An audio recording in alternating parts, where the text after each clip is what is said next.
Hi, everybody. Today is a very special show. You guys know that this is my favorite writer, not to make him blush, but I have been dreaming of a Tom King interview since I first met you when I had 60 subscribers at WonderCon. You were, I told you, I was like, hey, I just started a YouTube channel, and you gave me one of the most encouraging, like polite things ever. You were like, hey, comic book YouTubers are like the new era of comic book journalism. I get to write comics because you talk about them. So that has been the mantra that I went from 60 subscribers to about 9,000.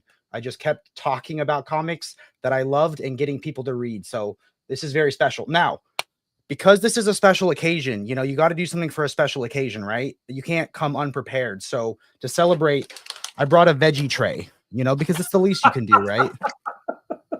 Yeah, you gotta have a veggie tray if you're going to a special occasion. Right? So that Yes. was my icebreaker joke. I'm glad that you laughed at that. I like it. Prop jokes starting off. Well, let me say that is wonderful news to hear all of the growth you've had, and thank you for the nice words. That does make my day. And usually I disagree with everything I say immediately after I say it, but that does seem very wise. What I told you before, because really comics is nobody buys a $5 comic for the 20-minute experience. They buy the $5 comic for the conversation. It's a ticket into a world. I always think of it. And that part of that world is what you are doing, and so I'm so grateful for it. Oh, and I'm grateful for everything you created. So we were originally supposed to do this interview about, a little while ago, if we could, to support your brand new Absolute edition of Mr. Miracle, which I have here. Oh my God, We'll it's definitely so beautiful. I have it. I have my copy back here with the cellophane still on it, so I can open it up. I feel like the design that Mitch did is crazy because it works on so many levels. There's like, I remember looking at this when I was making some of the content for it, and I go like, it's a cage, but it's also another 9-panel grid.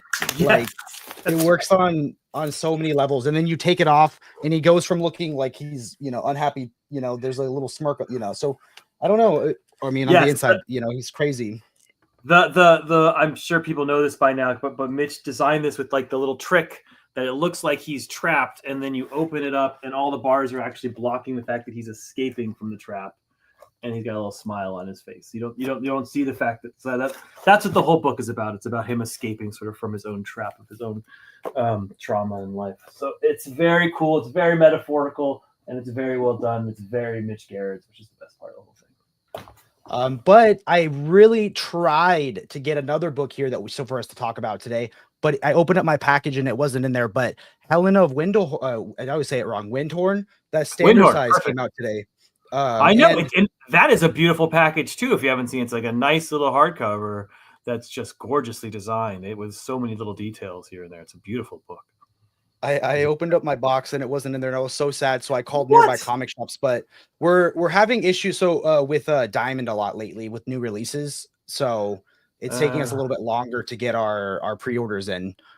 So I work with I do social media and customer support for an online comic book shop that specializes in collected editions. So but yeah, I was bummed I wasn't able to get, because that art was crazy.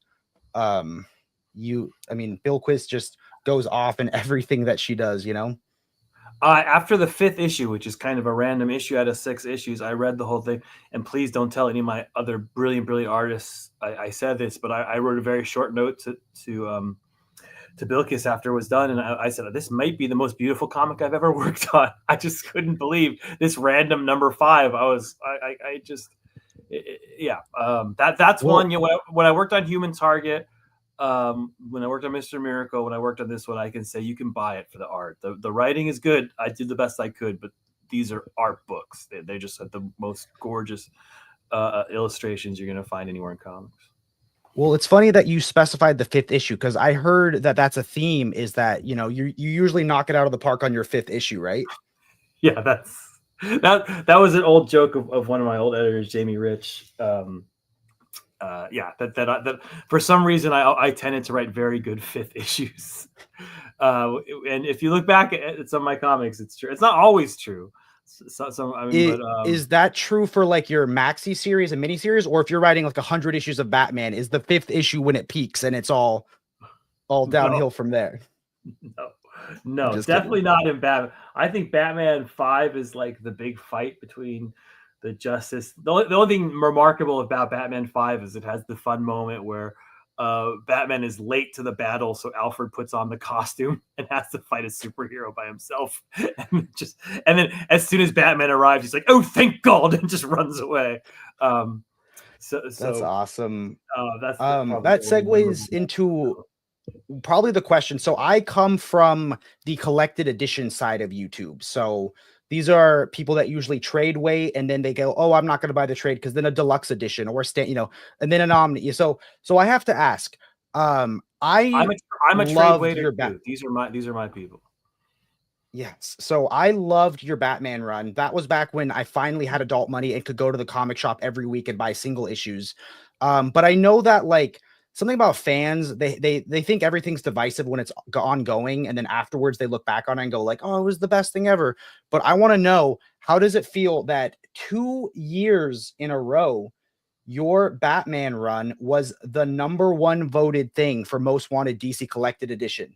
Out of every book that could have existed, your Batman run is the most wanted omnibus. Two That's years in a row. that is news to me. Wow.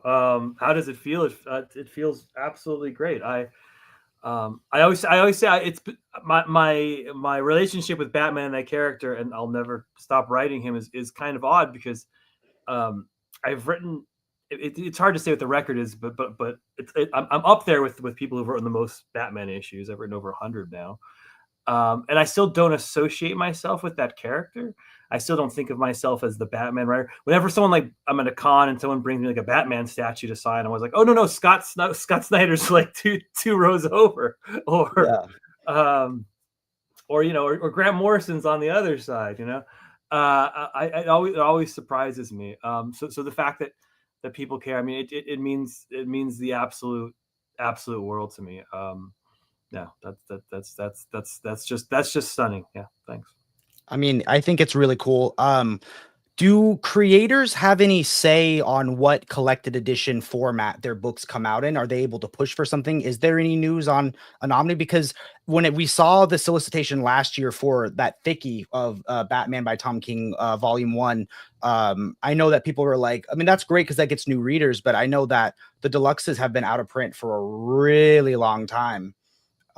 So is there any news on Yeah, I any? loved those deluxes. That was the way to read the run. That was and then I used to. Those are my favorite way to Wait, collect. I got it. Let me show you. I got Volume 1 of it right Yeah, here.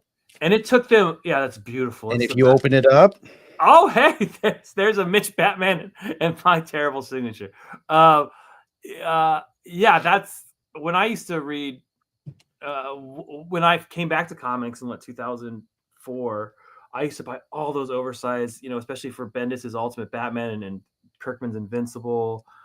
Just had those beautiful, and they stopped doing them as much as they should. They were even great deals. You got 12 comics, like even if it was hardcover and they're a little oversized, it was brilliant. And I loved how they did it. And then they printed it for Batman, and then they stopped after Volume 5. They just didn't release Volume 6 for a no, year. oh yeah. Volume 6 did eventually come out, but we were waiting, and like they kind of teased us because I feel like they did like a deluxe. I feel like it was like a deluxe of like one of the artist specific ones, and then like I think it was the one with like Elmer Fudd in it, but it took forever to get that last six one. And I still see those fetching, crazy high prices. And they also, and this is the right show to complain about this. Normally, if I complain Do about it. Everyone here wants to know. they switch paper stock halfway through. Oh, from gloss to They matte, went from right? glossy to matte, and I like matte in a comic book. I think it's beautiful, but when I get an oversized hardcover, I want glossy. That's my own sort of impression. I love gloss, but I've never like been annoyed about a glare on matte. So it's like there's a pro and con to both. True, yeah. You know what I mean? But like sometimes like the colors pop on gloss to me just a little bit more. did they do the same thing for Woman of Tomorrow? No, it was matte on both, right? For the I think that was matte on both. DC went hard to matte for like 5 years, and now they're finally going back to gloss, which I'm enjoying as a decision. Do you creators have any say like oh, I would prefer it to be on gloss, or is it all out of No, creators have very little. I mean, it's not to say we have zero say. I'm sure. I know there are creators. I'm not one of them who spend a lot of time talking to sort of collections of how they want this and how they want that. I'm just so I don't know if you've noticed, but I write a lot. I And don't that's think I have. I'm just kidding. that's what I mostly enjoy about I enjoy creating and I enjoy reading comics. I'm terrible at all the bureaucracy of comics. So Yeah. so of all the creators, I'm like the last person who's like, oh fuck, I should have checked. Even you saying Helen came out today, I was reminded. I was like, oh my god, I didn't post on my Instagram that Helen came out today. I have to do that. Because I I think was that's all like too you busy share getting a into my story or something of it, you know. yeah, I I did that share. That's yesterday. easy, but I should do my own thing so I can show how beautiful this hardcover is. Um, and I love that book, and I just wanted to get out to as many people as possible. But yeah, you can influence them. They're very nice people. The trade, it's gotten better since I've been in. You know, I've been in 10 years now. There was a dark period for a couple of years where I was like, I never collected Marvel. Now, if you look behind me, this was during the time of DC's collected editions department not dropping books. My wife went, "Oh, so you're going to save money for a year or two, right?" And I go, "I wish it was that simple. I wish that was an option." Well, I think because it's funny because the two things that have been so great, at least for me as a trade lover, DC's now they're both copying each other. Where Marvel put out those essentials, which I just think are so great. Just to go, I just bought one this weekend of Paul Smith's X-Men. I was like, I can't believe this. And now DC's putting out their equivalent. And then DC put out those little mini books, which are so compact, which have blown up on my channel because people international. That's like one of the most accessible ways for them, and they picked banger titles for them. I mean, like I feel Did they pick bangers? None of my books got done. Ugh. Okay, so then what would you have thought would have made the perfect compact comic from Tom King? I'm voting Up in the Sky would have been a great compact comic, but what do you think would have been the one that should have got it? I mean, I know some behind the scenes about how they pick them that probably I shouldn't say it in loud, but I think honestly, I mean, obviously, there's Mr. Miracles. One of my most popular, Strange Adventures, is very well up. They're complete series that do very well. But in my heart of hearts, if I had to pick, I would say Rorschach, just because Watchmen is right there. Yeah, and it's a huge seller. My Rorschach book has nothing to do with Watchmen. It's a completely different character, just shares a name. But to me, it's an underestimated book that I would like to get out there into the market because it's just a book I really love, which has Jorge Fornes art on it, and I think in that format, it's a sit and one. It's like a conspiracy theory thriller kind of thing. It's kind of perfect for that format to me. So I don't judge me, but my copy was sent to me by a friend from an Ollie's, and it did not come in good condition. Oh, but I guess I love most things that you've written, and Rorschach the art was so good, the story was so good, but I felt like there were so many inside joke references to like Steve Ditko and like Frank Miller being in there. My question is, what should I research to reread Rorschach and kind of be a little more in on the jokes or in on some of the references? Because I felt like I was like there, like I need to watch like a YouTube video explaining the references, and then I'd be like, okay, I get it. Because I know it wasn't your book, it was me. No. It's one of those books. I mean, it's meant to be in the tradition of Watchmen, and that was one of the things I loved about Watchmen as a kid and as an adult. That like I read it once and kind of understood it, and I didn't even notice things like fearful symmetry and how and I didn't know the whole. And then I could read it again, and I think that's what Rorschach is. That there are layers you can research. Like I said at the beginning, it's kind of a ticket to a thing. So yeah, I mean, you can read the Wikipedia page of Steve Ditko and find out who he is. You can moral absolutionism. Yes, more absolutionism. You can find out who Otto Binder is. They're the story of their seance. When I learned that was kind of, there's just so many references I didn't get because I'm a modern reader. I've only been reading comics since Batman Rebirth came out, and I've had to catch up a lot. So no problem, man.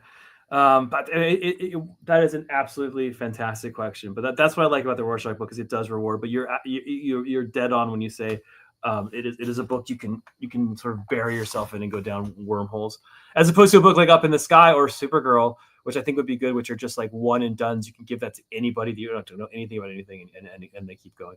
I'm just selling my books. I told my talk about them. Son, the deluxe edition is coming of Up in the Sky. That is on my top 10 list of favorite Superman stories. I put it at number 1. I think it is the quintessential story of if someone says the best interview ever. You're building my ego so much. I'm gonna have to go talk to my kids so they can tear me down. here's my blurb on it. If you think Superman is a boring character, you should read Up in the Sky, because you wrote little short stories where Superman couldn't punch his way out of it. He had to use other parts of like his humanity, his kindness, things like that to get past and to save the girl. I think it is an awesome story. I think it's so easy to binge, and that Kubert art was just amazing. So for me, that is my favorite thing that you've written. Oh, that's amazing. That means absolute world to me. And it's crazy hearing you say it just from a like how it got made thing, because people don't know it started out as a book made Walmart, for right? Walmart exclusively. And that, I mean, that's why it's a bunch of short stories, because they were 12-page Walmart stories. And it wasn't supposed to come about. Dan DiDio, the publisher at the time, I remember I was in Washington D.C. at some convention, and we were having lunch, and he's like, "I have this idea for Walmart, and I want you to write a Batman book," because I was on Batman, and Bendis to write a Superman book. Yep. And then did Gail Simone do Wonder Woman? I can't Or remember. Gail, I think I know Tim Seeley she did did Flash. Swamp Gail Thing. Simone did Flash, I think, maybe for the Walmart giant size. I mean, and Bendis did Batman Unlimited, which I think it's called Unlimited, which I think Batman Universe. Oh, I had the vowel right at least. Comics are dope saying I think Gail did Flash. Yeah, that makes sense. I think that was the best thing Bendis did when he was with the company. I think it's just absolutely wonderful. They should have done better, but it was Walmart's fault, because I went to a Walmart and searched for like 30 minutes looking for them, and I found it hidden behind like Magic the Gathering and Pokemon cards, like kind of crumpled up, and I go, I'm gonna buy it, but I'm not gonna be happy about it. Yeah, those things sold. I mean, we could look at get the sales back and be like 4,000, 3,000. You'd be like, oh my God, I'm selling three. And to hire me and Andy Kubert, who's one of the greatest artists in the history of the medium, to do a book that sells 3,000, we're like, what are we doing? But then it turns out it's had this sort of long legacy, and I can't believe it's gone as far as it has. I do get excited though seeing books like, for instance, not to throw another one in your book, but like The Winning Card, for instance. I don't like going outside post COVID, but this was only sold in store at Target. So I was like, okay, that means I got to go to Target with my wife, and she's going to buy like a bedspread or a comforter or something like that. So I had to factor that into the cost of the book. But but you get a bedspread, and so it's like you get for extra. And I get this book, dude. The art is, I go back and forth between this and Riddler, like what he did better on, Oh man, that's crazy. Yeah, and I like that. I mean, I'm not the only one to say this. Mitch will tell you this. The Target version is the nicer version, as opposed to the in-store version that has the Mitch cover. I just think that cover with the sort of the it overtones is the way to go. Yep. And they didn't put the hardcover on stage. The hardcover is only available in Target. They did that with that, and then a couple other ones. And like for me, I get excited because I'm like, more people should grab. Like, I saw a compact comic of Watchmen at Target, and I was like, someone's gonna grab that, not know what it, or they do know what it is, but they're gonna love it. Like, it's so accessible. Like, don't get me wrong, my claim to fame is last week I completed my collection of every DC Absolute Edition. That's my favorite format. Congratulations! It took me years to do that. What was the last one? Transmet 3. Transmet 3. That is kind of that had only ever had one printing like 10 years ago. And it already went out of stock at the distributor level. Like the day I had to buy mine, I work at a place. I had to buy mine from Amazon because we sold out.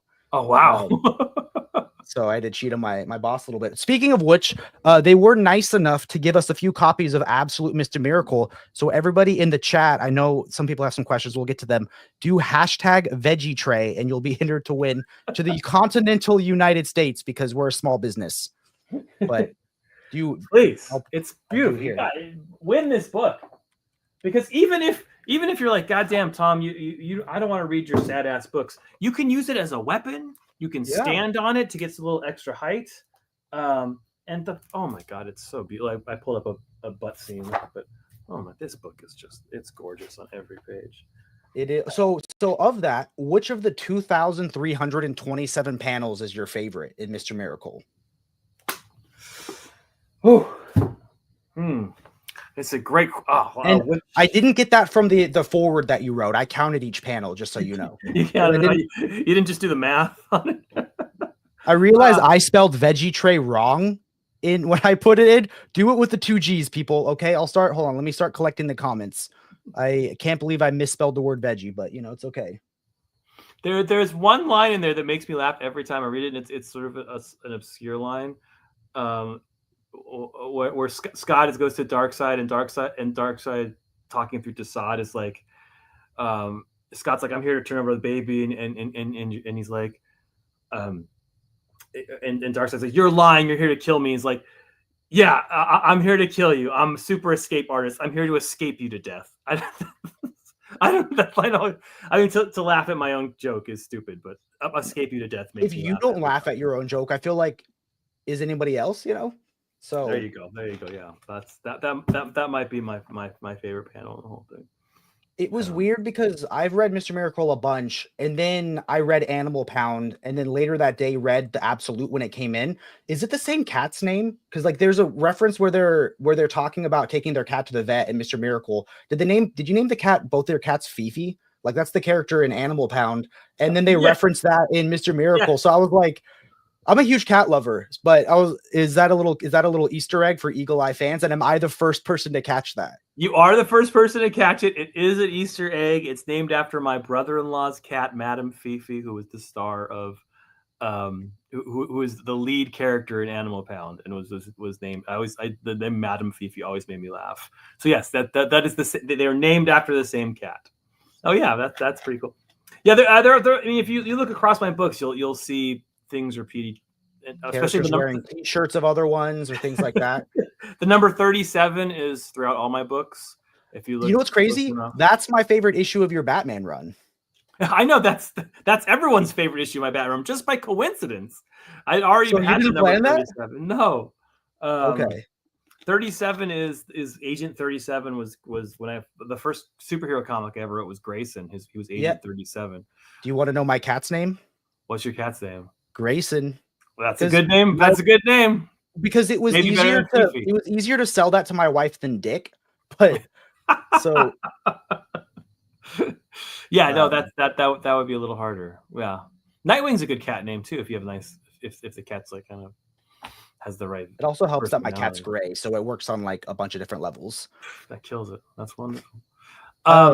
Yeah, so the 37. So there's the my buddy Daryl Taylor is the person I named the most people after. So you'll see a lot of Taylors. Here's my wife. He tried for Nightwing too. I did float that. Grayson was a compromise after a little bit of back and forth. I named my first son Charlie after Charlie Brown, so I have nothing to stand on. My dog came pre-named, and her name's Roxy. She's the best. Which I've seen on social media all the time. That brings me to my next question. Why do you hate animals? I'm just we got what happens to the animals in Animal Pound. We have what happens to Crypto in the beginning, what happens in Vision. You just gotta so Zeke in Vision, Lucky and Tight in Animal Pound. Crypto survives fine. Let's be perfectly clear. I read it and I go, because when the first issue came out, and I was like, first Alfred and now Crypto, like, what a bastard. But this is an actual kind of, I don't know, it's become like a living legend inside DC, but I put in the script when Crypto got shot, there was a little, my scripts are generally very dry. They're very like, I don't put commentary or jokes in them, but I put in there, I was like, Crypto gets shot. I put in parentheses, don't worry, he doesn't die. I'm not a monster. Just to tell my editor that Crypto will survive. Yes, but I mean, I'm pretty much mean to everyone. If you're a mother, a father, a son, I feel like I've equally tortured lots of people. I've also done the other side of animals. You know, I won an Eisner for a short story I wrote about my dog in Batman. Bringing that dog back. I'm a huge animal lover. I'm especially a huge dog lover. Although I grew up with cats that I loved. Tiger and Mookie were my cats. And I mean, Animal Pound is. I think hopefully you feel the love for dogs and cats in that book, because a lot of that book is about like the distinct personalities that dogs and cats have and what they bring to the world. It's not a happy book, but to me it was about a lot of love for the animals at least. It was intense to binge it all. I feel like I maybe would have been better to read it like spaced out a little bit, but it was so intense. I feel it was about like how freedom and equality can lead to like progress, but also division. And I was like, I didn't leave feeling hopeful. You know what I mean? No, the ending is book. Yikes. I mean, it's modeled after Animal Farm, which also does not have a happy ending. What's Animal Farm? I'm just kidding. Okay, I was ready to go. Yeah, that's a bell ringing book, right? It's supposed to like signal a warning or whatever. Yeah. But I swear to God, I'll write. Look, I'm writing a book now called this Trinity book, and it's about Trinity, the three Trinities chasing all these corgi puppies through time. So, and it's very adorable. So there's an adorable book coming up, and it's got a super corgi puppy as the star, and it's just so there's dog love coming. I swear. I don't know if the corgi doesn't look outside in the rain, pondering his existence and about like the duality of. I don't think I want to read it. I'm not saying that doesn't happen. I'm just saying. One issue starts and it's a corgi in Gotham, and I just have a shot of a rat with a finger in its mouth and the rain's falling down. He goes, Gotham, depressing. That's amazing. Yes. There you go, laughing at your own joke again, but I giggled at it too. I'm still laughing at my own jokes. What are you? One of my favorite jokes. I'm curious. Did you get any editorial pushback for the Batman kills babies line, or were they cool with it from the get go? No, I didn't get any Batman kills babies. What I did get was when it came out, I had like the American Medical Association contact me and say, thank you for putting this in a comic book. You saved lives. I saved lives because Batman does kill babies. And I also got my wife reminding me that I owe her all the royalty checks for this book, because everything that Scott and Barta say to each other is just stuff my wife and I said, including that conversation where I wanted to put little stuffed animals in my son's crib when he was little, and she's like, no, you can't put stuffed animals in the crib. It's like that's how Sid's. And I was like, that's ridiculous. I had stuffed animals. She's like, there are studies. So I put that word for word in the comic. The one I related to the most conversation was when Scott's buying the birthday decorations and the guy's like pitching him on the rewards card, because I worked at Best Buy for about 5 years, and like I can't even tell you, but it also works on like that like anti-life equation side of it, maximizing stuff. But like my question was, what's a one reward program you're actually signed up for? Dude, I'm Barnes & Noble. I'll tell you that, man. Get that 10% off. I spend more money in Barnes & Noble than any human should. My kids are all voracious readers. I'm a voracious reader. And if it's a rainy, snowy, cold day in Washington, D.C., we can at least take the kids on a Sunday afternoon to Barnes & Noble and pick up books. That's awesome. Yeah. So yeah, I highly recommend their card. I'm here to endorse Barnes & Noble's points. But hey, Barnes & Noble sells a lot of comics, so that's good. They have a good comic book section. Let's do our first giveaway for everybody here for #VeggieTray. Anyone we'll do another one later on in the interview, so you guys, we don't go from 50 people watching to 2 after this, but let's draw and if my wife wins, because I saw her put it in there, I'm gonna draw it again. Go. I want the wife to win. I'm rooting for her. She sounds awesome. My copy. Man, she sounds cool. Wow, look at this. Here it goes. Oh, come on. Heck yeah, Jean Lexo. Oh, sweet. It was my wife. She's in there. Good. Now I got a copy. No, I'm just kidding. Your wife's a subscriber of mine? No. Maybe. She shouldn't tell me all the things she subscribes to. I don't know. She could be watching. So, now my next thing I wanted to do is I pulled a couple of panels that are some of my favorite that you've ever written. And I'm just wondering if you can give me like a quick behind the scenes thing, or like little blurb or something about it. That way people, if you're just watching while you're driving or something, I'm sorry, it won't be that engaging. But first off, this is the photo of when I met you. So we look good. We do look good. I'm wearing my Columbo t-shirt. That's Columbo's. That was license right. plate. Which I heard on Sal's show, you almost got a chance, right, to write something for that, and then it didn't work out. I was so close. I'm still, I'm doing a lot of Hollywood stuff lately, with the Lantern show and other stuff. And I don't think I'm always dropping hints to my agents. I was like, if Columbo comes free, yeah. I wrote the in Wonder Woman, I wrote a Columbo issue using Detective Chimp, and so now I'm like, that's like my calling card, being like, I can write Columbo.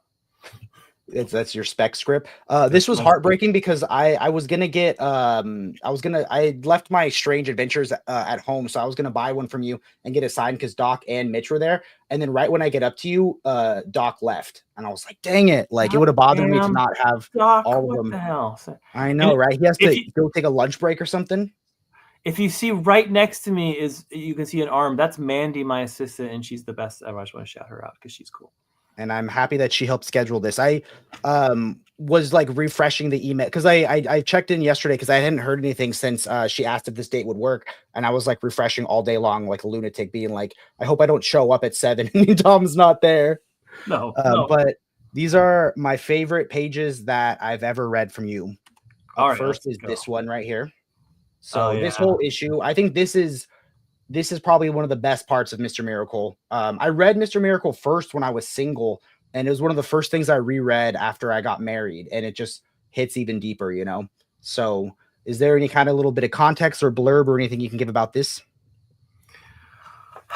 I mean, yeah, there's lots I can talk about. I mean, first of all, we were asking before writing issue 5s and those turning out the best. I always say Mr. Miracle issue 6 is the best of the issue, which this is from issue 6. 5 is the sort of last date, which has a wonderful ending, but this is the best. And this comic, I had the idea in my head, and I talked to Mitch. I said, this is going to be an all action comic because we've sort of done an all action where they're just sort of invading this whole time, and they kind of go through a series of traps, and he escapes his way, and they fight together. And Mitch is like, great, I'm going to do it as a side scrolling video game. And that's why it looks the way it did. That's sort of Mitch's idea, which is just absolutely amazing. The colors and the action and the movement. The juxtaposition between like all action and the most mundane marital conversation ever, like, was so good. And then that became the thing where I started writing it. I was like, well, I can't have them. What are they going to talk about the whole time? And I knew Barda was going to be sort of pregnant at the end of it, and I didn't know how to say. And so I started in the very beginning with, I remember when I had my kids, your first panic is like, where are we going to put the children? And so I started with that conversation, thinking, I'll get through this and then they'll move on. And sort of as the conversation grew and grew and grew, it became the whole issue, and it became this utter contrast between Mitch doing this scrolling video game all action and this banal conversation about rearranging your apartment. I think that's why the whole issue works. That's why the whole series works, because it's what it means to be a god. It's the extraordinary living among the ordinary. And then I can tell you, I mean, these are two of the most famous panels from the whole book: the "I love you" and the "I believe you scot free."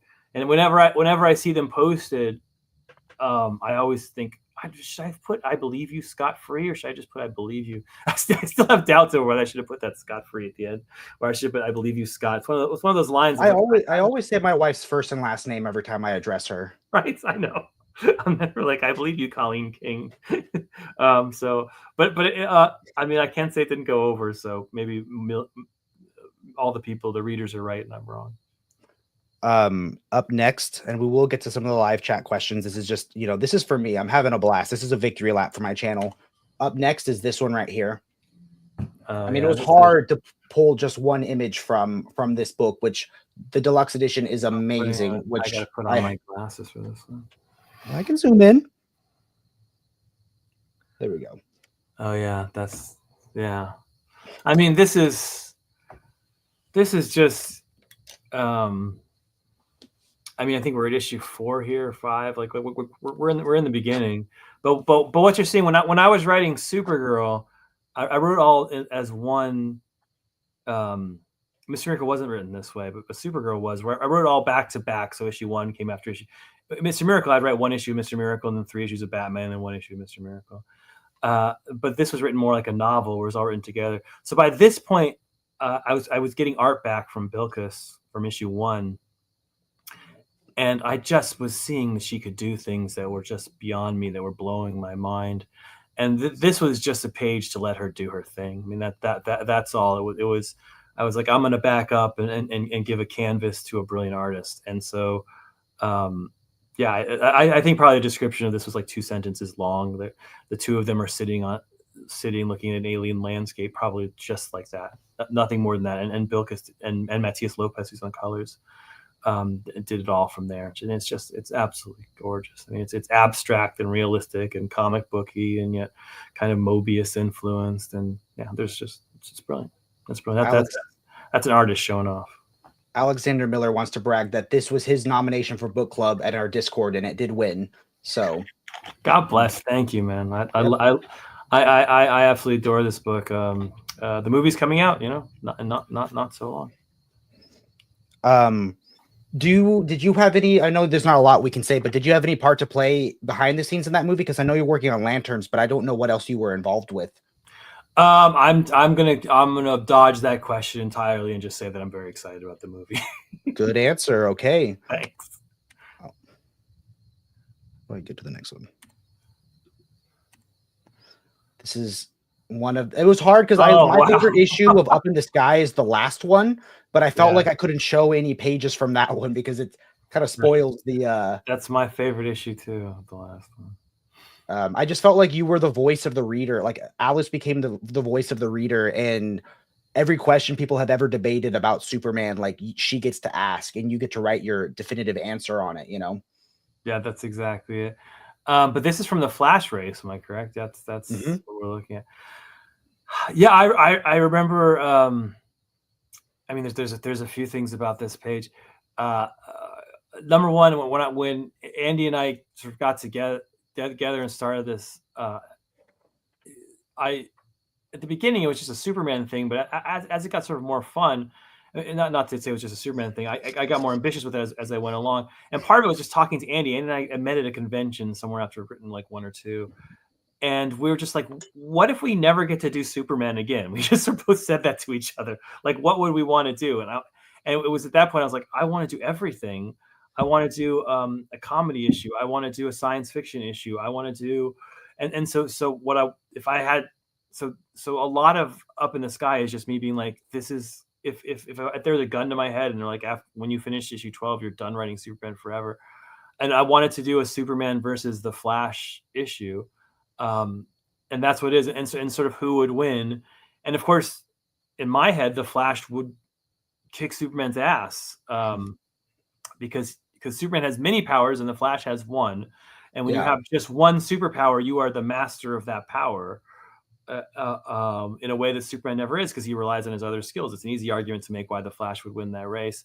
And you could always say they tie like they did in the old Silver Ages. And so the challenge of the issue was, okay, I know Flash would win, but I know Superman has to win because this is a Superman book and he's the star. So then as a writer, you've tied a knot for yourself there, that it's your job in the narrative to untie that knot. And of course, why does Superman win? And it's because he has to, right? Because there's a motivation that drives him past the impossible.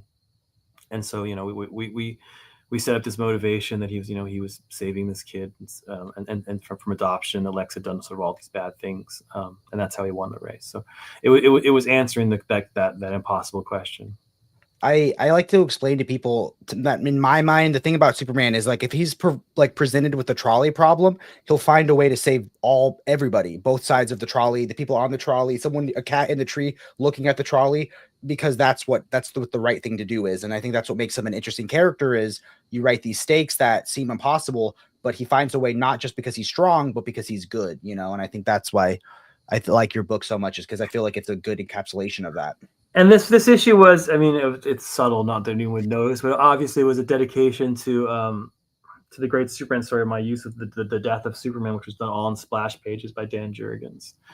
So we did this Flash Superman issue all in splash pages, just instead of one issue that was kind of calling out Dan's legacy on the character. So it's that's awesome. That's also getting an absolute edition this year, The Death of Superman. Oh yeah, well, it's the best-selling DC comic of all time, if you don't count some of the stuff from like the 40s. So it probably deserves it. I just feel like the pulled out pages are going to look awesome in that book. Yeah, I can imagine. Dan is the nicest guy. I've really enjoyed getting to know him over the years. And then I got one or two left. So this one we talked about briefly already. Yes. Here we have Clay Mann showing off. Clay drew this issue in 3 weeks. And you can see the tricks because normally Clay will throw every detail at you, and you can see him being pissed at himself in like, obviously, panel 1 is a stat of panel 3. He's just using that cape suit and have to draw all of Superman again. So you could, which I very much enjoy. The best part, not the best part, but one of the great parts of this issue was Clay called me right before he was drawing it, because for people who don't know, Batman and Superman go on a double date to a carnival. And that was the concept I had. That was like what the whole issue was going to be.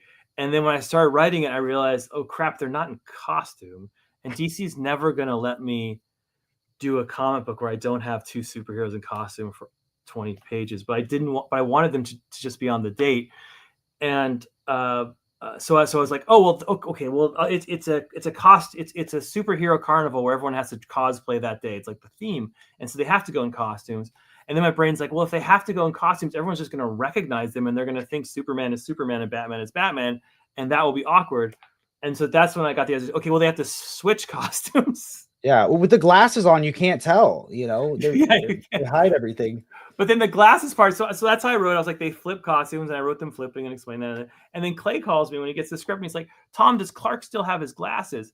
And when he asked me that question, I was like, I imagined that the way Clay would draw Clark in the Batman costume would be without the cowl. So he'd have his glasses on, and he'd just, Oh, so you didn't write that it was going to be the glasses over the mask? That was a surprise? I did not write that, but Clay interpreted my answer of yes, in that the glasses go over the cowl. So when I got the pages back, I was like, what is this? Why are these glasses? Why do I want to cosplay as that one time? But not be Batman, be Batman, Clark Kent hiding as Batman. Someone should do that and but it makes total sense that he would wear the glasses over the cowl. Clay is smarter than I am, that's for sure. I think we got one left. It was this one. This was one of my favorite ones from Helen. Oh yeah, that is. I mean, that's utterly gorgeous. That's again just Bilkis showing off, and me putting too many words on the page. There should be like one word on this page. So you can just stare at the mountain. What would that one word be? If you could rewrite this page with her art and only one word on it, what do you think? God, what would the one word be? Which panel would I put? It's hard with those insert panels. I'd have to get rid of the inserts and just have it be a splash. I wouldn't want to insert. I wouldn't want silent inserts. That would look weird. So I feel like it would be like Helena complaining like it's cold and him not responding to her, like him just grunting. Yeah. I think if we took out the inserts and just had them on the mountain, just her being like, "It's cold, Grandpa," that'd be good. Something like that. Well, that was a fun little game. That was a great game. I loved it. Indulging me with that. More podcasters should do that, where I just get to talk about how awesome the comics are. Yeah, because podcasting is such a visual medium, I feel like, right? Exactly, right? That's perfect.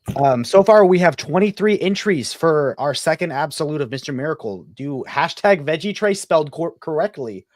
Unlike, well done spelling unlike me, right? Okay, let me see what other good questions I have. Okay, here's a fun one.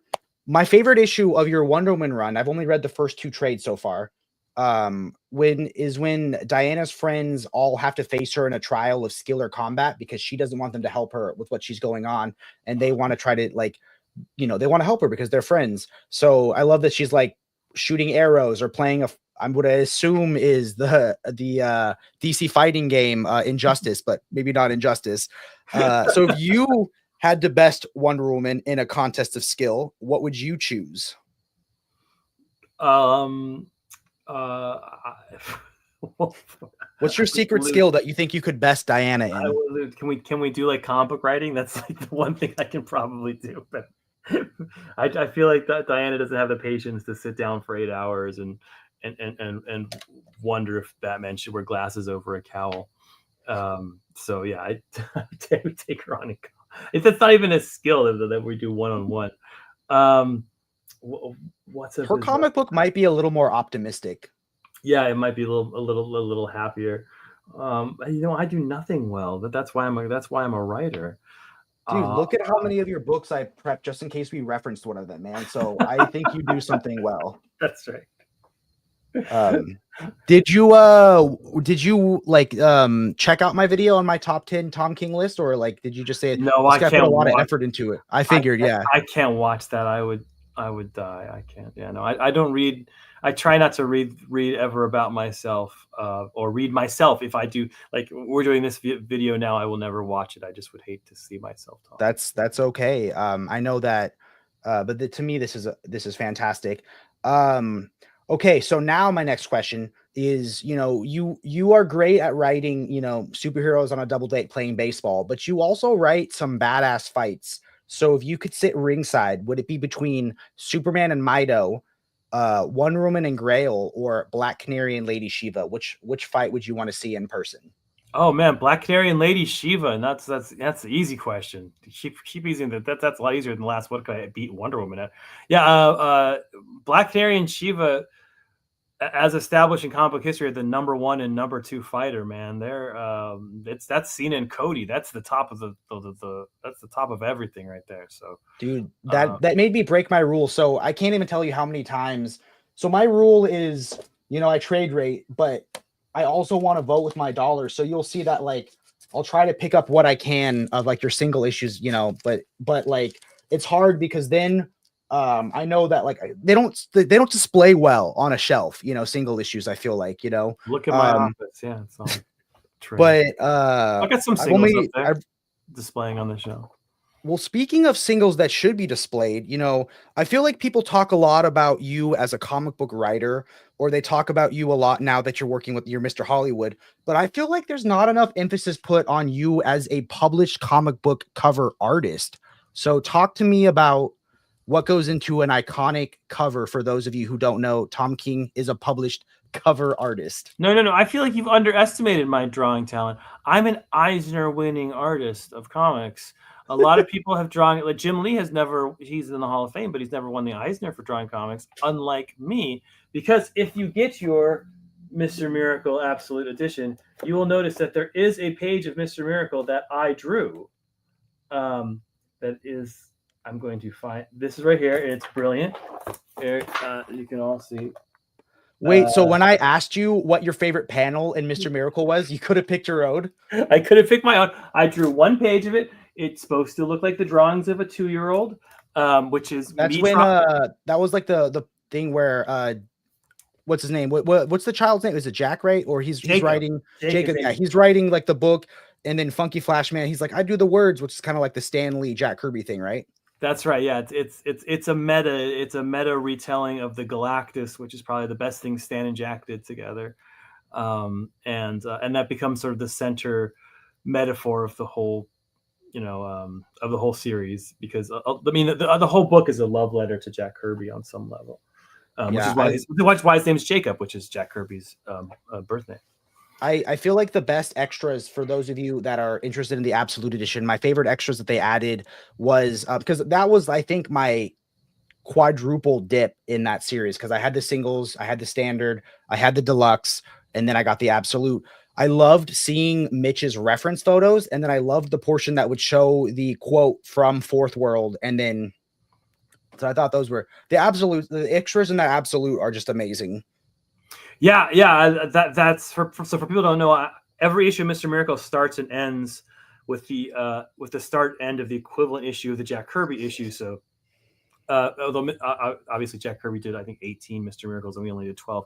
But Jack would open with these bombastic words of like, where he's basically trying to do Stan Lee, is the best way to put it. But Jack is not the writer Stan Lee was, just in terms of shaping words, and that's almost in to give his credit, his words have have less grace and more power and glory to them, and so I open each issue with Jack Kirby's words, and I recontextualize them with the pictures, so you get that. And in the back of the Absolutes, they show you the contrast of like what the page from our book looks like, it matched with the page of Kirby's. My favorite bizarre extra, well, besides, I don't know if you saw it, but just fill out, you get a free poster, right? Like a concert poster. You get a concert poster signed by Scott Free himself. So it's like you went to the concert and waited for his signature. But my favorite is, it has a director's cut, which I also did for the Supergirl, where there was an issue 4. I wrote the issue, turned it into my editor. My editor's like, nope, that sucks. And he was right. And I rewrote the issue entirely, and based on sort of some kernels that were in the first one. And so you can see, I put my first take, so you can see an entirely different take on issue 4 and where the comic could have gone that it didn't, because so it's almost like, you know, like a director's cut or a commentary or something, or a cut scene that no one's ever seen before. So there's a whole script to a never seen Mr. Miracle in there that's never been released. Speaking of cuts, if I remember correctly, was Supergirl Woman of Tomorrow supposed to be more issues and then they dropped it down to 8? Was that no? Okay. It was always 8 from day one, which was a challenge. I mean, you might be thinking at the time I was doing all 12 issue series, so okay. I think people assumed it was like 12, and to give credit for what was going on at the time, I wanted 12, and they said nobody's going to buy Supergirl for 12 issues. Okay, that might have been the quote that I had read or I saw that you. Okay. And first of all, they were right. That story worked perfectly in 8. I was wrong. They were right. And secondly, that's my best-selling trade of all time. So who knew? That do you think would you say it's the most likely to get an absolute edition someday, like your next book? Yes. Yeah. I mean, I'd say yes. I think Strange Adventures is also. I think those two are sort of the next ones that are up for absolute treatment in sort of my oeuvre. Yeah. I had a weird relationship. Although Marvel should do a Vision one. I think Vision right? is one of the. I don't know. I know that Marvel should do their equivalent for that. So, but I have less pull there. I mean, obviously, I've been at DC for 10 years, and I was at Marvel for 6 months. So. Was there a Marvel character that you wish you could have done? I feel like you probably get asked this a lot, but is there, like, if you could go back and write a Marvel character, is there one that you'd love to do? I mean, all of them. I mean, I generally, and people have heard me say this, I don't really care what character I'm writing. I never have. I care more about the artist I'm working with and the editor I'm working with and the support. Mr. I feel like you have a deep love for the obscure characters, though. You do love them. Like, when was the last time Silent Majority was in a modern comic book, you know?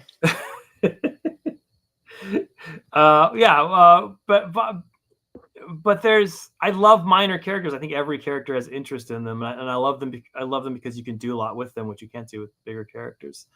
But I love big characters too. But I mean, it's a great question. I grew up a Marvel zombie. That was my first love in comics. And my easy answer is Thing. I love the Thing.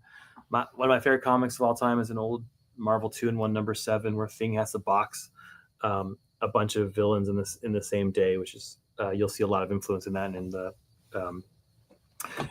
Dyna comic I'm doing now.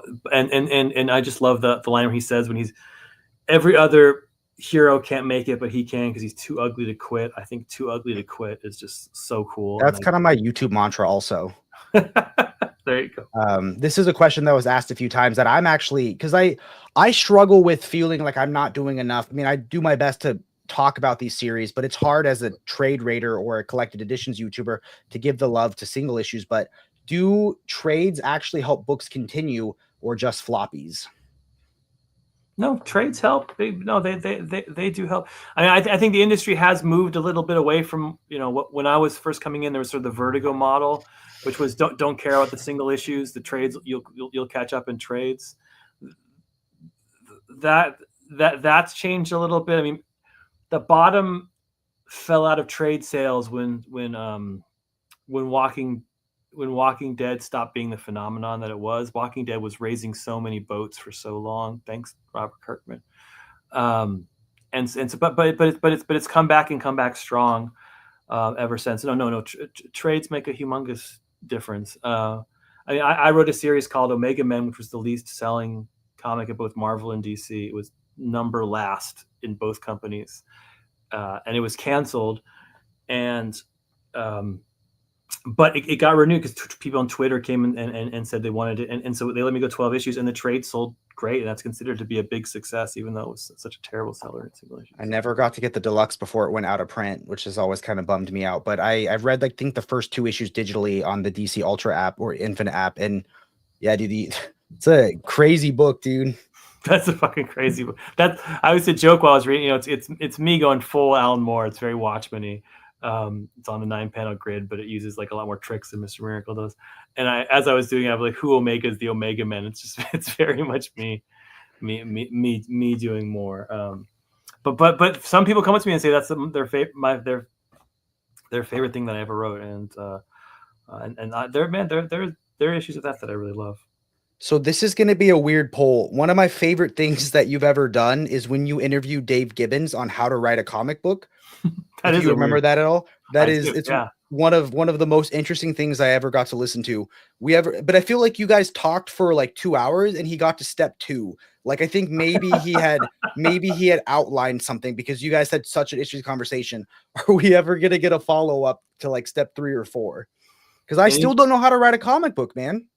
Anytime Dave Gibbons wants to talk to me, I say yes. The dude's a genius.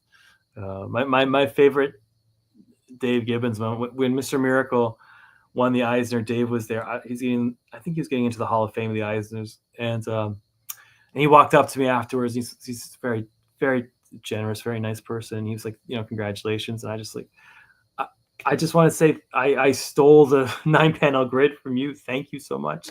And he's like, don't worry, I stole it from Ditko. So we're just stealing from as we go along. That's awesome. Taylor wants to know, are you a fan of the Legion of Superheroes? Which I think I've heard you complain about the omnibus, right? Was it you that said the 5 years later? That's my number one complaint about trades. And I told DC this. I'm so pissed that they haven't done it. That they do not have the 5 year later Legion in trades. They only have the omnibus, which is I just got this in the deluxe. This deluxe came out today. Which I didn't know I double dipped on because it's in the app. It's in the second. I already own that. That's older stuff. That's like 10 years before 5 years later. That's the Levitz Giffen. Good stuff, but that's not all I know about the Legion was the animated TV show when I was a kid. So I got I have a lot to learn. I am a huge Legion fan. It was my number one book when I was a kid. It was the thing I tried to get a complete run of when I was a kid. So yeah, I adored them on every level. And I would love to write them. I've never got the opportunity. They were on hold for many, many years because a big writer wanted to write them and then he didn't do it. And by the time sort of I got, and then Bendis had it. So I've always missed it. It's funny, like the two comics I loved as a kid, my two favorite comics were Legion of Superheroes and Suicide Squad. And I have not touched either of them in all my time in DC, and have no plans to touch either of them going into the future. Maybe someday, but yeah, neither. I want to know, but I can't ask you who would be your who would you want on your Suicide Squad roster, but that would probably spoil if you ever did work on them. I did a Batman Suicide Squad. My I Am Suicide, the second trade of my Batman run, is a dedication to the old Outstrander Suicide Squad, including Punch and Julie are in there from the Outstrander days. So I did get to do it once at least. How are we doing on time? Do you have to go dip out to watch Daredevil or something tonight? No, I'm good. Although I do want to watch Daredevil. I was so disappointed. I went to I had time before my kids got home because they were late from school because they were in a play, and I went because I saw online that it'll be posted at 6, and I went at like 6:30, and then I realized it was 6 fucking Pacific time. Sorry to swear. You can swear, man. I don't care. Oh, okay. So I was like, God, so it's at 9 East Coast. So I was like, it did hit me. I was like, there's probably like not many creators that I would choose to interview rather than watch Daredevil, because Daredevil is my favorite Marvel superhero. But today, instead of being nervous for this interview, I decided to edit my where to start Daredevil video. But yeah, it was definitely, I was like, I feel like only nerds are going to watch this live stream, right? And I feel like all the nerds are going to be watching Daredevil instead. So hopefully they catch us on the replay, I'm not saying us two together are more interesting than Daredevil being back. I know we're number 2 probably, right? I think Born Again is probably, I think it's easily the greatest Marvel story ever written. You know what comes out next week? Have you seen it? What collected edition gets reprinted? No. They're doing the artist edition of Born Again. Oh yeah, that's beautiful. Jeez. The year 1 artist edition was like my favorite collected edition of last year because like Mazzucchelli kept every page, and it's the same thing for Born Again. So My only thing, I feel like the ending is abrupt in that story. Like it's so amazing, and then it just ends so abruptly. But other than that, it's like it might be the best Daredevil story out there. Oh yeah, I mean, I mean, Daredevil's had obviously the best of the best people on it, and I love Bendis's run, I love Wade's run, I love Brubaker's run. Um, but yeah, but Born Again it stands out to me, and it's so rereadable, and it's not only the best Daredevil story ever written. The 7 panels that Captain America are in it are the greatest Captain America story that's ever been written. Which is a bizarre thing to say because Captain America's had his own book, which has had 500 comics or so, but just franked in 7 panels outdid every other Captain America writer. What was the quote? Like the big quote that he says? It was like America's the dream. What does he say? I believe in the dream is the big quote, right? I believe in the dream. I am. So yeah, that's to me that's the cream of the crop. I still think it's. I mean, if I had to rank it as superhero story, it depends if you consider Dark Knight Returns and Watchmen really superhero stories, which they probably are. So I don't think it beats some of the heights of DC, but I think it's probably the best Marvel story ever written. Dude, I cannot wait for that artist edition. I'm gonna look like a fool trying to read it though, but and Lord knows my Batman run, which I did 85 issues of, was basically just the first 3 issues of Born Again. So that's how much more efficient Frank Miller as a storyteller than I am. That's all. But dude, I loved your Batman run was so nostalgic for me, man. Let's do our second drawing for hashtag Veggie Tray Spared correctly. On Bleeding Cool tomorrow, Tom King mentions his favorite Daredevil run, Snub Zdarsky's Beef Brewing. I like Chip. I love Charles. I didn't mention my contemporaries. I kept it to my betters. And Freeze won. Congratulations. Freeze. Comment on this and I'll reach out to you to get you the stuff and we'll ship you your book. Dude, it was a gorgeous absolute edition. It was literally like for me, it was so exciting because like most of the absolutes that exist were like older stories. You know what I mean? This to me was the first one that I remember buying the single issues and then seeing it come out in each new format was awesome. I mean, to be in the likes of Dark Knight Returns, Watchmen, New Frontier, like what was the feeling you got when you first heard that you were getting an absolute edition? How did it feel? I mean, it sounds so stupid, and I don't know if it sounds, but it really is a bucket. It's a bucket item. It's something I've always wanted to do. I came into this industry not. I mean, I've had some long runs, but what I wanted to do most was to create something like Dark Knight Returns, like Watchmen, like Born Again. I wanted to create these sort of standalone evergreens, these things that were both superhero comics, but also a graphic novel, but also, God forbid, literature adjacent at least. And when they told me that Mr. Miracle I was like, it goes up. I'm knocking on all the wood, but it's up there in the pantheon, right? Like the pantheon books get done that way. Today I had to do some research for a thing on Green Lantern. I pulled my New Frontier book out and just glancing. That's my favorite absolute, my number one favorite. Yeah, me too. Same. Yeah, 100%. And I have one of 2 of Darwin's pages. I have art on this wall above, and there's 2 Darwin pages, and I just think he's one of the goats in our industry. And I was just looking at that art in the big format to think that I get to be on the same shelf as that New Frontier absolute. It blows my fucking mind. New Frontier is so special because you could every time I read it, and that's my comfort book. I read it like probably once a year, maybe twice a year, and I pick out one detail that I haven't picked out before, or I read one thing in a different way. It was awesome, dude. Like he literally like one man's love letter to like the Silver Age into the Golden Age into the Silver Age set among American history. Like that is like my number. I push that. The 2 things I'm known for on YouTube is pitching New Frontier and Tom King books. So, well, then we're on the same page. I could not agree more. I think it's the best book of the aughts. And I mean, Darwin was a genius. And if you just to see the 2 things merge, obviously, New Frontier is on a 3-panel grid. The whole thing's drawn in 3 panels. And that's that's Strange Adventures is on that 3-panel grid. That's sort of our shout out to Darwin. Doing it that way. So I feel like it's the best Martian Manhunter story. It's the best Hal Jordan story. Yep, Like yep, yep. it's wild. The best Speaking of, like Wildcat story. There's arguments that it's the best Wonder Woman story. I mean, dude, like I love when she stands up and she's towering over Superman. Like, yeah, no, there's it's the definitive. It's the definitive version of Faraday. It's the definitive version of the Challengers of the Unknown. He captures that Silver Age essence and makes it all feel modern. I It's a high we've all been chasing. and like subtleties, like Batman's costume at the beginning of the series, and he like scares the kids he's rescuing, and then throughout, like then at the end, he has his new costume and he has like a Robin. Like it's just like little subtle details in the background, you know. Yeah, that's Also, like I recently read last year, I read I got the 2 Martini editions of Parker.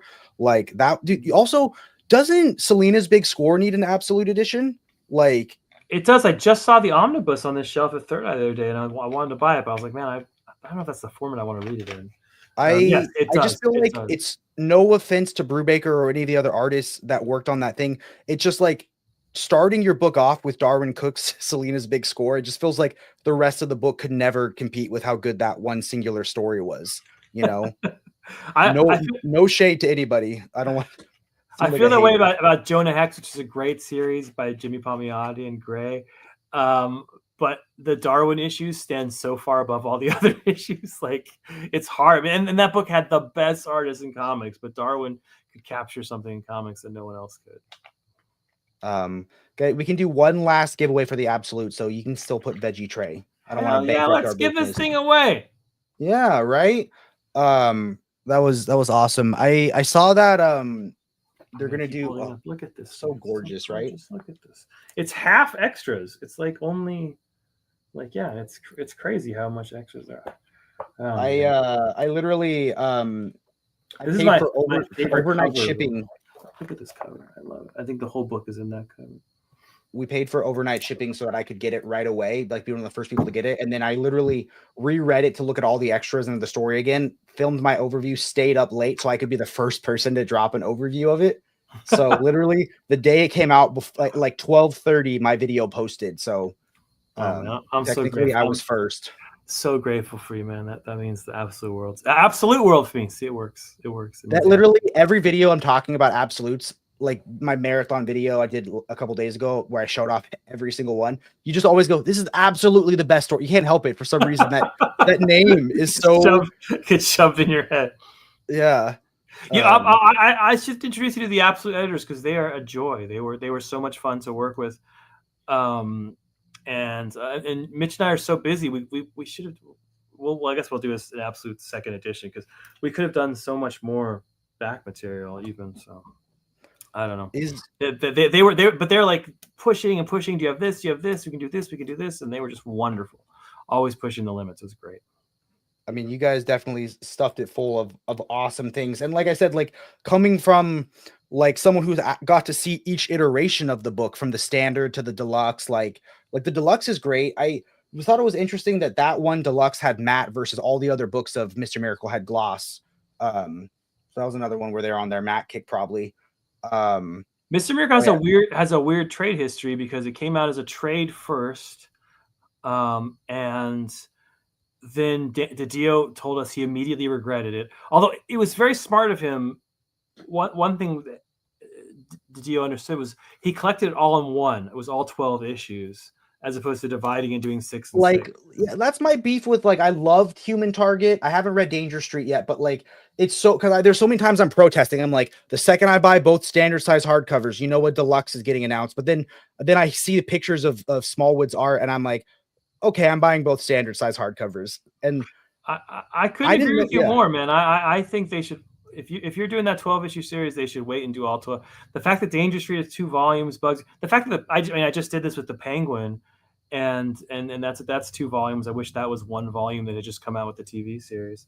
I like the way Mr. Miracle did it, where it was they released as 1 volume, but then they immediately regretted they didn't have a hardcover out. They felt that they missed a bunch of sales, so then they released an emergency hardcover like a month later, just to stores, which is that one that's like really weird looking at. Darkseid is all over the cover. Not the one. Is it the one that looks like the shirt or different? It looks like it has like it's like all black with just Mr. Miracle on it, and then but the black is glossed with Darkseid is over and Yeah, over and over and over again. I think I would have rare had that, hardcover. but I just gave one of my friends, a fellow YouTuber, I shipped him the standard size hardcover of Up in the Sky and Mr. Miracle. But I had to be like, look, I know he's not into nudity in books or sex in books, but I was like, it's in the confines of marriage. It's okay. Like, I think this is, and he's like, that's my limit of nudity in books, but I love the story. So thanks. Yeah, it's limited, and there's no full nudity. It's all scritched yeah. up. Yeah, I thought it was tasteful, and it's in the confines of a marriage. It's in the confines. It's two people who love each other making a baby. Yeah.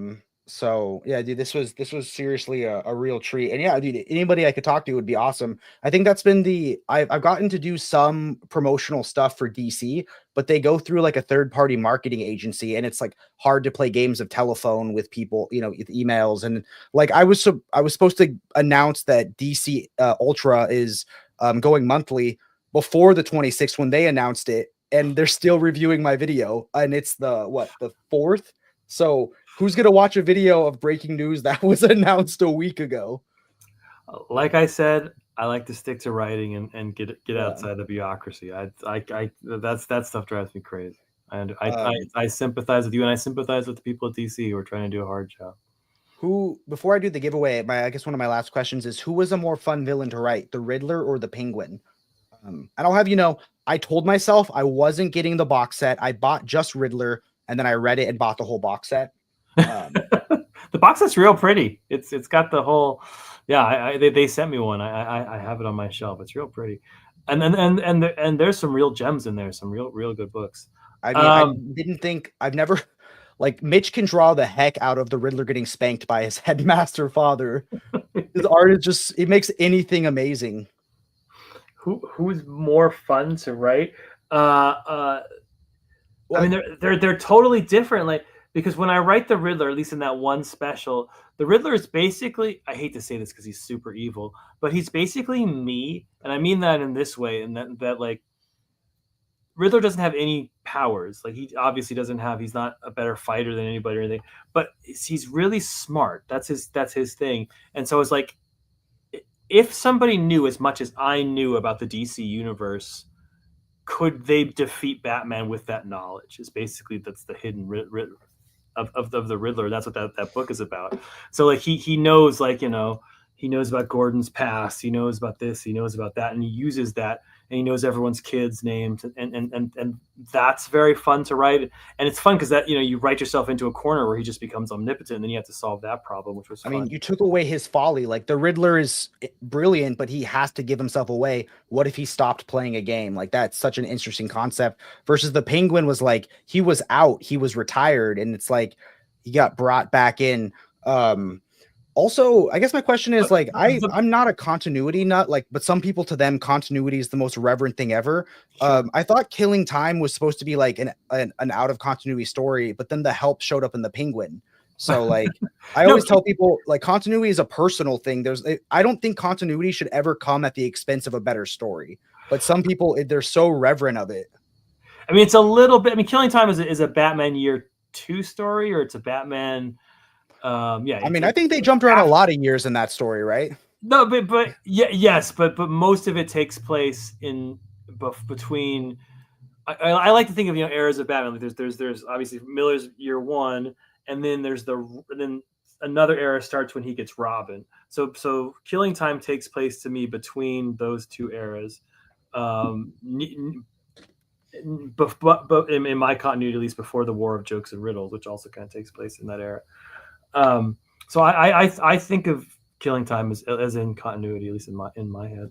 I know it doesn't quite all add up, but to me, Superman. I always go back to Superboy Prime banging on the walls of reality. Some stuff got fucked up when he did that. Yeah, to me, I think continuity should be like an extra treat for fans, but I'd never want that to restrict what a writer can write about. But to each their own. I thought Penguin had a banner year as a character, like, for someone that was viewed as like a joke for so long. You know what I mean? Like, to get a groundbreaking HBO show and then your awesome comic. I've only read the first trade, so actually, did I read both? No, I did read both trades. Weirdly enough, that was the first comic and only comic I've ever read on DC's Infinite's panel by panel view Oh, on that's my weird. phone. Like, which is like, because I'm trying to buy less standard size because I'm a big Omni guy, but like from I've that one and one issue of I think Black Canary issue 3, I did panel by panel, and I was like, this is kind of an interesting way to like stare at just one panel at a time. You can read Supergirl on continual scroll, Which I did have to talk about in my DC Infinite video. You up there? How does it feel to be up there with the likes of Nothing But Nightwing? As a DC Go vertical, like that had to be what was the feeling of seeing your comic vertically for the first time? My mind was blown. I was at some DC retreat and they started showing the comics, and then they showed Supergirl, and they have to redo a bunch of stuff and move stuff around in production wise, so it works. It looks super cool. I don't know. That book, there are some books, like you said, Rorschach, tough to give to someone. I have so much confidence in that Supergirl book. If you can just give this to anyone, they can just start off. It's a very simple story, and it goes. I think I have confidence it's going to work in any format it goes in. That's a beauty. But, like you said, Mr. Miracle has some like moments where if you're not into it, it starts off obviously Scott bleeding out, and also has some more adult moments. But Supergirl just works for kids and for adults. It's a book I like. And on that level, I feel that way about Woman of Tomorrow, and I feel that way about Up in the Sky. So those two are just like so accessible. Like when everyone's like, "Oh, Tom King just writes moody heroes looking out of the window in the rain," I'm like, "Look at Woman of Tomorrow." Like in my mind, I tried to explain to people because I had a debate with someone who wasn't a fan of it because he was a hugely reverent Supergirl fan from the past, and I was like, "Do you mean the past of when she was Matrix, or like the past when she was a Red Lantern?" But I was talking with him, and I feel like the story's not told in reality. It's told from how do you pronounce? Is it Ruthie? Like I never know how to say it. Ruthie, just say it. Okay, Ruthie. So I like it. I like it because someone roasting me because of a podcast. I feel like you have to say Crim of the Yellow Hills. You can never just say Crim. But Ruthie starts out idolizing Supergirl, and then throughout the book, she starts to view Supergirl with more humanity. And like Supergirl has amazing moments where she fights a space dragon, and she has moments where she teaches a rock farmer how to wash her hands. Like, and throughout the story, and he didn't like it because in the ending, he didn't realize, like, how like there's like a fake out in the ending of Supergirl because you wrote it, obviously. I don't want to spoil it for anyone, but like he didn't realize it was a fake out, and I had to explain to him my interpretation of the ending, and he goes, "I never even thought about it that way." But like, yes, there's much debate over the end of Supergirl where there should not be debate. For people who haven't ended it, does not spoil, but that person that you think dies lives. That's what I told him. I was like, 100% alive at the end. Because like he was like, he moves his hand. It's a bonk. It's a bonk on the head. Like it is clear from a 300-year-old woman. Yeah, but what I respected about it is that he still came to book club and had a nice debate about it. You know what I mean? So I greatly appreciate it. If you look closely in the deluxe edition that just came back, Matthias recolored it in the hopes of making it clearer. Matthias recolored it. In the next edition, I'm going to add a balloon. This she goes, oh my God, that is a beautiful book. It's the hardest thing to do when you have like normally trade to deluxe. I'll always upgrade, but it's harder when you have it like signed because then it's like you can't gift it away or give it away. I'm gonna be stuck with like another 4 copies of Supergirl, but that's a good plus the vertical copy, which is now my preferred way. My favorite part about that hardcover is I wrote the introduction and the whole thing, and it's utterly true. It's about my daughter and about how she helped build the whole thing and how it's all dedicated to her. And I wrote this thing, just hopefully, just about how important she is to me as part of the introduction. And it comes in the mail, and I give it to my daughter. I was like, look, they're making a movie out of this book, and I wrote this for you, and you can read the introduction. And she reads it, and I was like, what did you think? Maybe she'd like tear up or like be like, man, that's awesome. She's like, man, and she just threw it on the pile. No reaction at all. I totally missed. Damn. I had a debate in book club about it, and obviously I'm not asking for any insider scoop or tea. That's why I haven't asked about any of the Hollywood stuff. But I think the movie would need to have narration in the movie. Oh, I don't, that was a weird, my thumb thing popped up. But like, do you think the movie could work with, like, do you think it works better with or without narration in it? Like, because to me, it's like, it's true grit in space, and you're reading her journal and her interpretation of her adventures with Supergirl as she, learned to humanize this hero. But like, I mean, to me, it'd be so interesting if the movie didn't have narration in it. Like I don't need a 1-to-1 page adaptation. I want to have some surprises in the movie, but I feel like narration was so key to that story. It'd be interesting to see if it doesn't have it. Again, no question there. Just my thoughts on it. It's an excellent question. That's no answer to your thoughts. Okay, guys, we'll do our last giveaway now. Last chance to enter hashtag veggie tray. Let's do it. Give away some absolute Mr. Miracle. I was at Third Eye this weekend doing a signing, and they were already sold out of them. So I'm happy to say that it's selling. I know I think it's out of stock at maybe the distributor level, but like I had them hella over order at our store. Awesome. But yeah, someone in my Discord actually sent me pictures of what they got signed last weekend from you, so that was cool to see.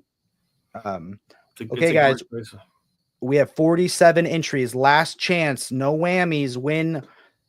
I mean, it was going to be my book of the year last year, and then that devastating delay. But it came out, and we're all happy. Let's do our last drawing. What was the book of the year last year? So I make sure I have it. My book of the year last year was the artist edition of Year One. Oh yeah, I have every single Matt. Oh, that's awesome. He's had some really tough things going on in life, so he definitely deserves to win it. I'm so glad, Matt. This is a book that if you've been through some tough times, it can help you through it because it helped me. I told myself no artist editions because I'm like an obsessive collector and I have to get everything. So then after year one came out, my rule was only artist editions that collect the full story. That was my rule and then I read my channel is very DC focused and they don't like it when I cover Marvel, which is like such a trap. So I was like, you know what? I'm just going to read every Daredevil run this year. And every Daredevil run, so I had read Bendis Hollywood. So I've read Bendis and Brubaker before, but this year I read them out of order because I'm trying to get out of encyclopedia reading. So I started with Zdarsky, then I went to Miller and the Companion, and then I went to Wade, and then I went to Soul, and then I did Marvel Knights. So it was a bunch of jumping around, and then I did the first portion of the Stan Lee stuff. Those are so many good books, man. Daredevil's. People ask, would you ever want to write Daredevil? No, never. I would not want to follow in that lineup. Oh my god. But Daredevil's so brooding. I mean, I know he can't look out the window because he's blind, but he'd be brooding blind looking at the rain outside the window. What more can you do? How much more can you torture poor Matt Murdock? How good was Mark Waid's when he's like, hey, I want to be more positive. I'm trying to actively deal with my depression and be better. That was I think my favorite one. I love the Mark Waid. I mean, not least for the freaking Somni art, but there's a darkness to that Waid stuff because he's in deep denial. Right? It's not until Foggy's like, yo, did you dig up your dead dad? It's like. And then what happens with Foggy's illness, that was brutal. So that's why I feel like people look at that run and they don't look at the fact that he's in denial. He's trying to be better, but he wrestles with it, and he went through a lot of stuff before that, so. And he doesn't talk about his wife, and there's a whole thing about that. And that was a whole can of worms. So that Waid thing has sort of a double-edged sword too, which a lot of Waid stuff does, which is why I love him as a writer. I've never met him, but he'll be at WonderCon this year, so I'm trying to figure out what I want to have him sign. I feel like I have to go Absolute Kingdom Come. I was going to say, you're not going to go Absolute Kingdom Come? That would have shocked me. I was thinking bringing the Kingdom Deluxe Edition instead, because I feel like that was his sequel to it that I feel like doesn't get the love it deserves. You know what? I think he'd probably like that because I know he has a soft spot for the Kingdom, and just like you said, doesn't get the love it deserves. So yeah, that might be the way to go. how about tackling Moon Knight? The only Moon Knight I've ever read was I got to interview Declan Shelby recently. So I read his Moon Knight run with Warren Ellis. It's only like one trade that's been out of print forever. And I can't believe it's never had a deluxe edition. But yeah, to that's me, crazy. I feel That's like one of those classic. I feel like that one and Hawkeye were like they were sort of this redefining this Marvel era about 10 years ago. That's weird. It's been out of print for so long. and after it being so good, I felt like any Moon Knight I would have read afterwards would have been a downgrade. Yeah, I would love. When I was a little kid, I thought Moon Knight had the coolest design ever. I think when I was a little kid, I liked Moon Knight better than Batman. I didn't realize kind of Moon Knight was a tribute to Batman. Yeah, Moon Knight would be super fun. I'd love to. Someone saying Swamp Thing. You wrote Swamp Thing. I mean, it was an issue. It was an issue. I won an Eisner for it. So for the art again. No, for the for the art. Yeah, hey man, that was the J Fabok art. My God, that art was beautiful. Yeah, I would love to write Swamp Thing. Yeah, that's definitely a goal of mine. Well, although again, it's hard because Swamp Thing and Batman are kind of the same thing. Where Swamp Thing is, I feel like DC's Daredevil, where it's just like the most consistent, amazing runs. You know. Yeah, that's true. Although there used to be Hellblazer back in the day when just like if you were a fantastic writer, you did a Hellblazer run. Well, they're starting to collect it because they put out the Jamie Delano Volume 1. I mean, think about it. You got voted #1 most wanted DC Omni. There's never been an Alan Moore Swamp Thing omnibus. Like, put that into that's crazy, they right? Printed that like 17 times in different sort of. There was a lot of controversy because I first read it in the absolutes, and people were like, "Oh my God, you didn't read it with the recolor." To me, it was just Matt. Do you have? I read it in the trade. I read it in the trades, but yeah. I've not read it. It was before my time a little bit, so I read it in trades when I was a little older. God, it's wonderful. I would ask this. He was asked this last week, I think, when he did a show with Sal, and I think your answer was you want to keep working with the artists you have worked with, right? Because they do such a good job. Yes, yeah. If I could work with Clay Mannequin, I would love to. Or oh my God, Greg Smallwood. That would be wonderful. But you don't want to work with Jim Lee because he hasn't won an Eisner like you for art, right? So it's like this is not at your level, right? I've never done 10 years. I've known Jim. We're friends. We're texting today, and I've never written for him. He's going to be there too. There's so many absolute editions that I had to say the story I don't like, but Jim Lee though, and that's why you buy the absolute. Like wasn't crazy about For Tomorrow. Wildcats was a little too 90s for me, but what's the absolute like All-Star Batman and Robin, the Boy Wonder? Like what absolute should I bring him to sign at WonderCon? Hush, right? Like I think that's like okay, but which one would make him smile more? Like what would be the out of left field pick that he doesn't get often? I mean, I think Wildcats would hit him at a certain point, but I mean, he gets everything. That's getting reprinted. Did you see? That's been one of the out of print ones for a long time. And you can get the All-Star Batman and Robin and ask him how it ends. That'd probably make him laugh. It's weird that's the only way to get the 10th issue is in the absolute. None of the other formats that they've ever put out have the 10th issue. Oh, really? But like to me, is there anything funnier than when they go to fight Green Lantern and they paint everything yellow and Robin's like pouring a glass of lemonade? My friend Taylor, who was in the chat here recently, he gave me a 3-hour presentation he worked on for months about all the context in Strikes Again and why I was too harsh on it. And like he would have side-by-side panels of like what Miller was like emulating from what old comic book at the time. And by the end of it, I was like, I'm convinced. He was like the art, it's supposed to look like those old websites from the 90s that you were too young to ever see. Like he gave a 3-hour presentation on why Strikes Again is an understood masterpiece. I don't know if I would call it a masterpiece, but I have a soft spot for that book. I think there are moments in that book. Like we said, the best Captain America story. I think the best Plastic Man story of all time is in 5 panels of that book. And I think the best Atom story of all time is in 7 panels of that book. So like there are moments of utter transcendence in that. That moment when Batman looks at him and is like, he's just terrified of him. He's like, he could kill us all. Yeah, he could kill us all. Man, that's every Plastic Man story in my mind should grow out of that moment. Yeah, more of that and less of being someone's dress. Well, Tom, this was a genuine treat. Thank you so much for the time. Is there anything you want to plug? Anything you want to promote? The stage is yours. I have this book out. It's called The Absolute Edition of Mr. Miracle.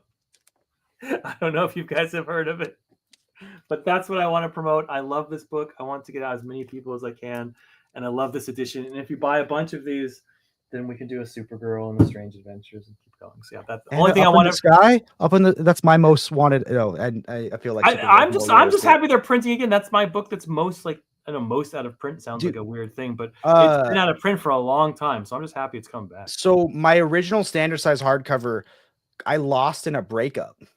Oh, and it was out of print for so long. And then I had done a show where I gave 3 or 4 people who don't read comics Up in the Sky, and then had them read it as like a non-comic book fan, because I think it's good for people who, you know, don't even read comics to learn why Superman's important. And then when I got to meet you at WonderCon, I didn't have a copy of Up in the Sky, and one of my friends said, "Hey, you can have this back. I want you to have it back so you can get it signed and have a copy of it again." And then out of nowhere, like 7 months ago, it restocked. I did like a stealth restock. There was no announcement. No one knew it was coming. I bought it and it sold out in like a few days. wow.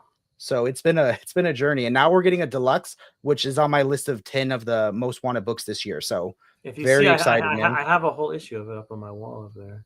See in the background. Oh, that's awesome. Well, dude, thank you so much for everything. We got Beyond Comics.